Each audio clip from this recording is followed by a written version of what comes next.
Welcome to Naked Reflections, brought to you from the Woolf Institute. I'm Ed Kessler, and each week I'll be taking an in-depth look at the stories reported by our friends over at the Naked Scientists. What does the latest scientific stuff mean for the rest of us? Stay with us and find out. It's the hope that kills you, as football fans are fond of saying. And hope is not a one-way street. It can, as many football supporters know, lead to disappointment. And optimism, hope's more pragmatic sibling, is not always rewarded either. And where does the religious concept of faith come in? These things came to mind when I heard a recent item on The Naked Scientist about the effect of positive thinking on mental and physical well-being. Olivia Renz, a mental health researcher at the University of Cambridge, summed up the striking findings of a report published in the journal Proceedings of the National Academy of Sciences. People who were more optimistic had, in general, a longer lifespan. But it wasn't just that. They also found that the most optimistic people were almost twice as likely to live to age 85 and beyond than the least optimistic people. Those conclusions, by the way, were drawn from a very wide survey and are unlikely to be just a blip. With me to discuss hope, faith, or the lack of them, are Dr. Kitty Alone and Elisa Simon from the Woolf Institute and Dr. Emmanuel Delia Esposti, Research Associate at the Centre for Islamic Studies at the University of Cambridge. Hopefully, we can get to the bottom of this. So, my first question is a provocative one. Given the fragility of human life and the inevitability of death, is optimism simply a necessary delusion? Kitty. Well, thank you for asking me that, Ed. And I think it is a provocative question. And I would take issue with the term delusion. So the term delusion is very loaded and it has a particular sort of psychiatric application.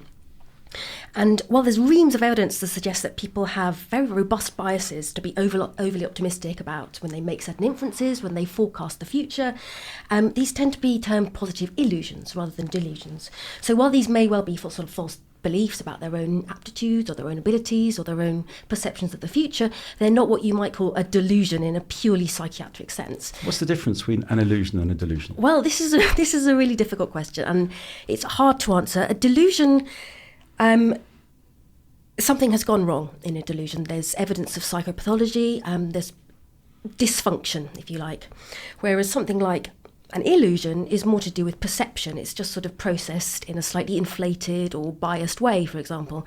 So while you may well have the positive illusion that everything will be all right in the end or that your career will be very successful, that's not a delusion. If you have the belief that you are particularly special because you are the son of God, for example, and you are on a mission to sort of cure the world, then in a psychiatric sense you would be delusional rather than is optimism then part of an illusion? If I just changed that word, would you say yes to that? I would say yes. I would say that we have an intuitive optimism bias, which is really quite sort of well researched and studied in the psychological literature.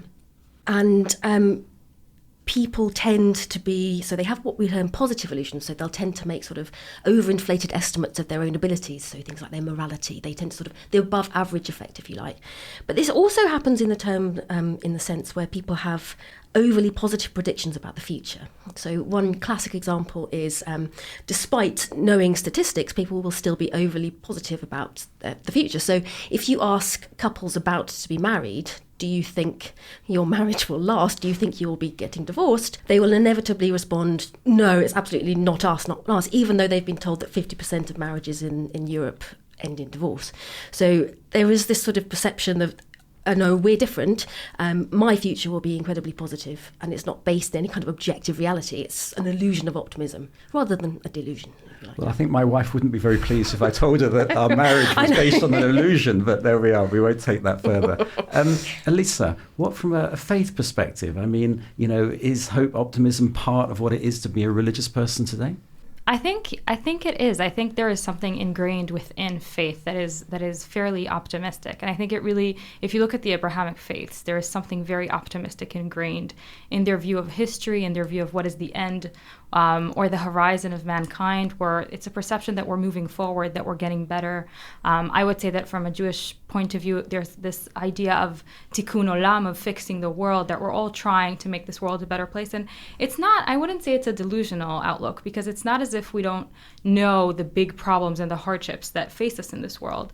But it is a sense that we as humans have the ability to fix it and to move forward with humanity. And I think there is something that is just, it's optimism that's ingrained in your worldview. But not all Jews are optimistic, are they? I mean, the sort of sense of, the self-questioning, the self-doubt, the sort of, worry about what's going to happen tomorrow, those sort of Jewish tropes. Right. So Golda Meir, Israel's first female and only prime minister, said that pessimism is a luxury that a Jew can never allow himself. And I think that is, there is something very true about that if you look at history. But it's just a nice quote that I like to kind of take around for questions like you just asked me. If I could actually just weigh in here a little bit on this idea of the connection between optimism and faith. And philosophically speaking, the doctrine of optimism, which is most commonly linked to the philosopher Spinoza, was actually a faith-based doctrine. So his idea of that this world is the best of all possible worlds comes from his belief in an omnipotent, omniscient, omnipresent God. And because God is the best he can be, then therefore the world we have is the best of all possible worlds. And this is the foundation of philosophical optimism, which was obviously critiqued in numerous different ways, most notably by Voltaire and Candide. But I think Voltaire is in some ways quite unfair to Spinoza, and the Spinozan, the tenets of optimism actually transcend the critique, because it's not about every single act being the best possible act, but the world as a whole being the best it can be. Elisa touched on the Jewish view. Now, of course, you're a specialist in Islamic studies and particularly Shia Islam. Are there any aspects of that are... sometimes we see the stereotype of the Shia Muslim at some festivals beating himself in public as a way of the sort of self-mortification. And what does Islam teach us about optimism and hope?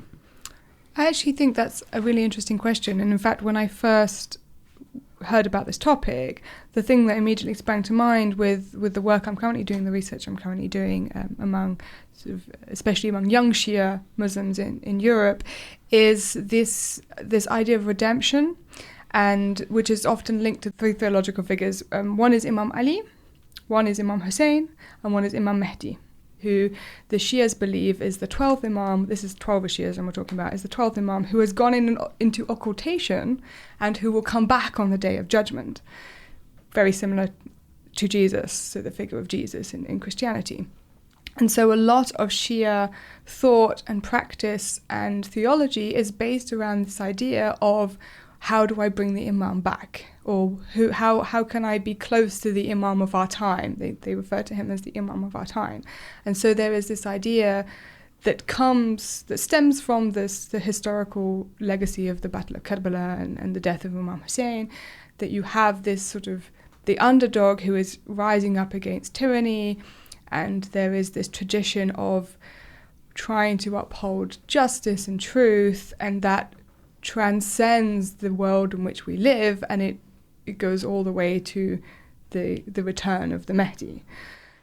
Yeah, so I was listening to everything you were saying, and this is actually a thought I had this morning about the essence of the Messiah in Judaism versus the Mahdi in Shiism, and I think there's a lot of connecting points there in the outlook of it, in the optimistic view of what is the future. And I think also in Judaism, the fact that every day you end the prayer and you say, even if the Messiah is taking his time, every day I will wait for him.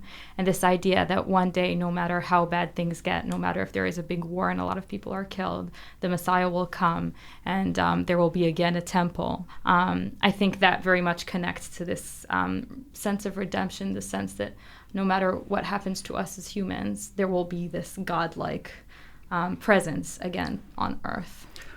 Please forgive me for being the pessimist that interrupts this sort of, optimistic conversation that the two of you are having. But actually, when we look out there and look at the last century of the conflict, of the violence, of the destruction, of the mayhem caused by often religious people, and I am the only man in this room, so I admit that often by religious men, but nevertheless, all that destruction. And I think one has to challenge that assumption that it's all going to get better just on the practical base of what I see around me. Is it simply about having faith that things will get better, or is there something more to it than that?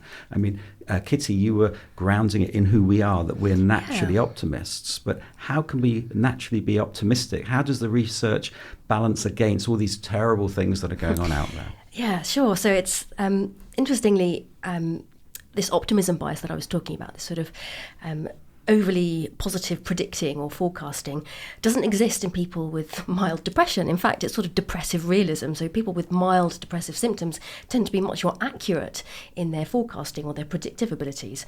Interestingly, people with much more severe depression tend to have a negative bias. So they'll predict sort of overly negative events.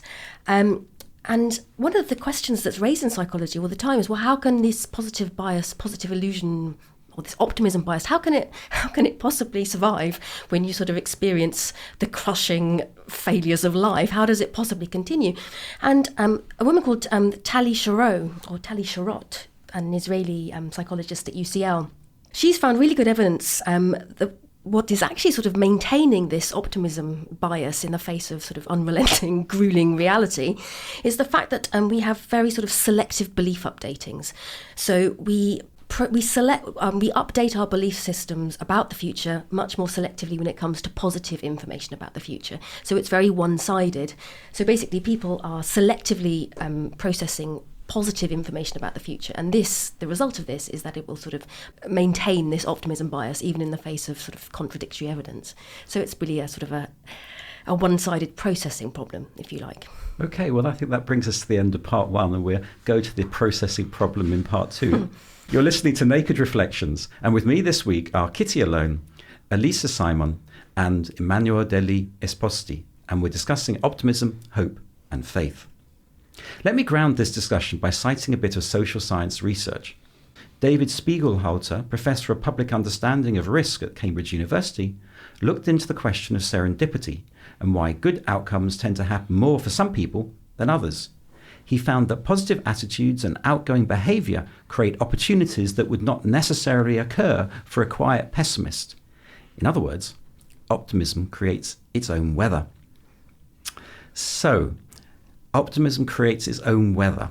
When I look at the Middle East, and I'm sorry to ground it in such sort of practical difficulties, but there are such problems on the ground, intra-Muslim problems with the Shia-Sunni divide. In Israel, we're recording this as there's questions over election time in Israel and the incredible divides. And in fact, most of the regions in the Middle East are going through a really tumultuous time. So in this context, what grounds are there for hope? Let's start with the Shia-Sunni situation.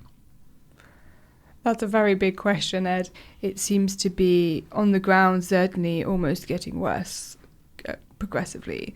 I would almost want to take the conversation back to, say, a more conceptual level, because I think if you look at things on a day-to-day basis and you look in terms of how events are playing out around the world, it is very easy to become a little bit overwhelmed and feel and become a bit of a pessimist in a way and see the sort of glass half empty. But I think if you take a long view of history and the way in which human civilization and humans have changed over time and the way in which things have progressively got better, that doesn't mean that they don't get worse in between. But overall, I think nobody could claim that the arc of history is not in some way progressive, even if there are moments of backlash, and I think we are living in such a moment we are living in the backlash against the post-Cold War era in a way, and where we had this decade or so of international cooperation, and we are now living with the results of that. But that doesn't mean that in another 20, 30, 40, 50 years that things will remain the same. It sounds like you're an optimist at heart. Perhaps.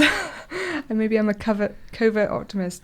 Kitty, the work that you're doing, and I'd like to build on what Emmanuel said, is actually interviewing people of faith working together in challenging contexts in the UK. Yes. Does that shed any light on questions of optimism and hope?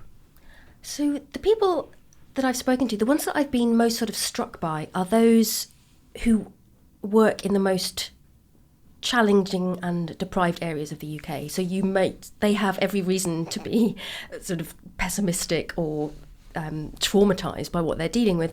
But actually, it's precisely these people that are not necessarily optimistic. They have an extraordinary drive to make a difference, to make a change.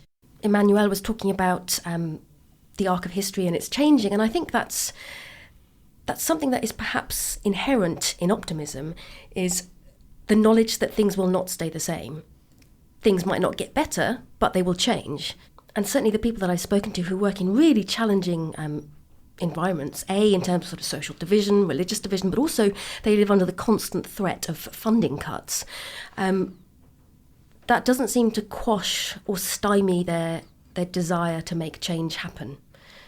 So whether you could define that or class that as a subset of optimistic behaviours, then I would. I think that they're optimistic in the face of sort of extraordinary odds against them, really. So, Elisa, I wonder if there are examples either in your work or whether there are religious examples of people who've had to deal with incredibly difficult, traumatic situations, but have retained that sense of optimism and hope for the future that you could think of. I can. I think one of the places that you see this most is today in Israel. So there is the religious settler movement, which many people like to condemn the settler movement, that is actually working with its Palestinian neighbors towards achieving peace. And it's a religious movement in it that it's run by the rabbis and the imams of the regions.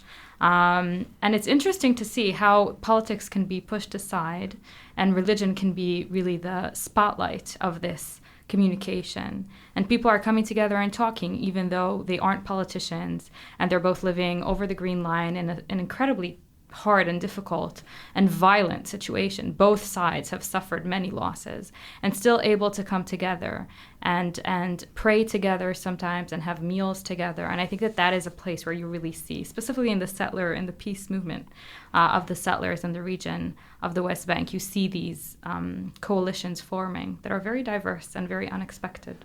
Elisa, the perception of the settler movement, particularly the religious settler movement, and its relationship with Palestinian neighbours, is not as rosy as you have depicted. And we know for a fact that there are real examples of violence by these settlers. So, are you really telling us that relations are so encouraging and positive? I think what's important to understand is that the settler movement is diverse. And just as any society is diverse, so is the settler movement. And while there is a large sect in the settler movement that is violent, unfortunately, and that sees the conflict through a conflict over land and wants to essentially own the whole part of the land, there is also a part of the settler movement that is not, and actually just wants to find a way to coexist with its Palestinian neighbors without being uprooted from what they feel is their home. So I think that while these people are more optimists about the availability of peace and a future together, it's not an optimistic view. It's just understanding that settlers are not all the same. They don't all hold the same political opinions about what should be done with their Palestinian neighbors. They don't all want to move them to Jordan, for example. So you see, some of the Palestinians that I know, and I'm sure it's the same with you, their only encounter with Jews has been through soldiers or policemen or settlers who are behaving very badly. So their perception of the Jews, let alone Israelis, is incredibly negative, and there's no sense of optimism there. Right. And I think that perception, there's a lot of truth in it. I think that's a perception that if you're living it as a Palestinian in the West Bank, you could easily achieve that perception. But at the same time, there are centers all over the West Bank in which settlers and Palestinians are coming together and talking about these issues. One of the most famous centers is Shorashim Judur, and it's in Gush Etzion, and the person who established it is Rabbi Menachem Fruman. And I think that is a center that has already attracted more than 10,000 individuals. And so I think that it is important to see these perspectives as well inside of the realistic picture, which is pretty grim. And it's a conflict zone, like other conflict zones, right, where it's very hard to find examples of some kind of optimism and hope. But in every conflict zone, there's somewhere. Right, right. And is the optimism grounded on the encounter and the meeting of people, or is it grounded in their religiosity? I think it's a variation. Some of them are very much grounded in the religiosity, where you'll have a rabbi open with like a sermon about how, you know, the Abrahamic faiths, we share so much heritage, and some of them it'll be something a little bit more realistic. I think sometimes there's a bit of a problem when we just focus on commonality. I mean, I think, you know, so many, and I'm maybe not dealing in a conflict zone, but so many dialogues that I come across with which are vacuous because we're all children of Abraham or we're children of Adam, and actually we're not getting to grips with any of the problems. And by focusing on just what we have in common, it becomes a barrier, it becomes a hindrance to real conversation. Yeah, I just to chip in, I think you're completely correct, Ed. So many of the people that I've spoken to in on the project that I'm doing here at the Wolf have said precisely the same thing, that they call there's this sort of two levels to interfaith engagement, if you like. There's on the surface, there's what they term sort of tea and samosas, where everybody comes together, and you know, there's the classic trope of the priest, the imam, and the rabbi all shaking hands. And then there's the really difficult work that goes on. So, for example, work in Luton and in Bradford, that's involving faith communities, different faith communities who are coming together to tackle really difficult issues like grooming, child exploitation, how to raise awareness for parents for these kind of issues. And it's really hard. And a lot of that involves having difficult conversations within their own faith communities as well as between faith communities. And it's acknowledging in a really open and honest way stark differences. And only by acknowledging the differences can you then progress forward. So it's like you're saying, it's much more than just, oh, this is what we have in common. It's equally important is to sort of discuss and highlight what we have in difference. Just to sort of go back slightly what we were saying earlier, and how is optimism an illusion, that perhaps we can only function if we have some level of optimism. You know, the world being the way it is. I would eagerly chime in there and completely agree with you. And in fact, a lot of researchers have suggested that it's actually, from an evolutionary perspective, it's adaptive. So one of the things about being human, about being able to have sort of forecasting ability or see or imagine your future, is the knowledge that we're all inevitably going to die. And many people have sort of suggested that, well, if this sort of predictive forecasting evolved just on its own, why would anybody do anything? Why would they ever sort of engage in sort of behaviours that might... why would they ever engage, for example, in behaviours such as storing food for the future if they know that they're going to die? But if this forecasting or predictive forecasting evolved alongside like an illusion of optimism, then it makes sense. Then people are more motivated to sort of engage in behaviours for the long term. So I think it does serve a really useful function. And if not, it's sort of at an evolutionary level, it's certainly adaptive, but also just on a day-to-day level. I mean, Ed was talking earlier about the health and well-being associations of optimism. And it's just extraordinary. So, for example, just to shout out some statistics here, a survey was run with 97,000 participants. And they found, or the survey reported, that optimists are 14% less likely to die between the ages of 50 and 65. They're 30% less likely to die from a heart attack. And also optimists, or optimism as a personality trait, seems to be related to extended survival time in cancer and AIDS patients. So it's clearly, it has a use, it's functional. I mean, it's not going to obviously stop death, but it's going to make your time much more enjoyable and perhaps prolong it even more. So, and is it innate, Kitty, or is it hardwired into us? I think if you take the view that it's evolutionary adaptive, then I would say that it's probably something that's quite innate to us. And one thing that you could argue here is that, well, it must be sort of in some sense natural to us, because when it goes wrong, as in depressives or with some major sort of psychological disruption, then we tend to lose that illusion of optimism, or the illusion of the optimism bias. It tends to be something that's involved in pathology rather than natural cognitive functioning. So to me, it would suggest that yes, optimism is something that is uniquely characteristic of humans. So one final question. If we are to live for many more hundreds of years because medical progress allows us to do that, will we lose a sense of optimism? No. I'm optimistic about that. I don't think so. Well, are we all optimists? Elisa, would you define yourself as an optimist, or how would you define yourself? I definitely think I am an optimist. And Kitty, you are? Emmanuel? I think you already defined me as one earlier, But didn't do you you? define yourself as one? I think on the whole, yes, I would say. Obviously, it depends on the circumstances, but overall, I tend to try and be optimistic. So, from this pragmatic optimist, many thanks to my guests, Kitty Alone, Elisa Simon, and Emmanuel Deli Esposti. And thanks to you for listening. If you'd like to get in touch with any comments, thoughts, feedback, or reflections of your own, you can email reflections@nakedscientist.com. In the meantime, you can find more episodes of Naked Reflections and subscribe to Naked Reflections podcast at nakedscientist.com/reflections. Do join us next time when we're talking about authority. Do we believe experts anymore?